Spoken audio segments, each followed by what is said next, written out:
One of the most common operations when you're working with queries like this is splitting columns up.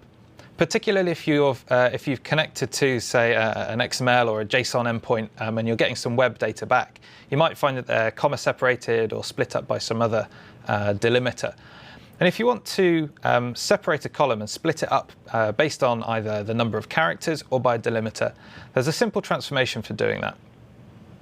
Over on the Transform tab, you'll find this split column option. You can also find it by right-clicking the top of a column and choose split column down here. And again, the options that you get are either by a delimiter character or by a number of characters. So I'm going to use a delimiter here because I want to split on the space to separate our product and the product code.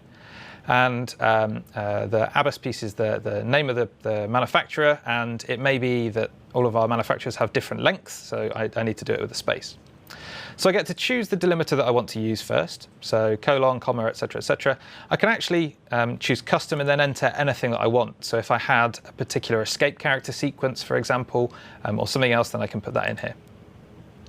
I'm going to do it on a space, and I can choose whether to split it just once at the first space, once at the rightmost delimiter in the column, or at each occurrence of the delimiter. So for example, if I had a sentence and I wanted to split them up into each word, then I could choose that and I would get a column for each word.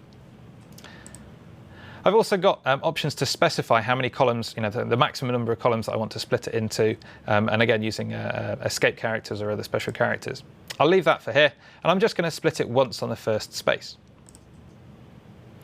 Hit OK, and that's it. It's done. So I've created one column with just the manufacturer's name in it, and another column with the code.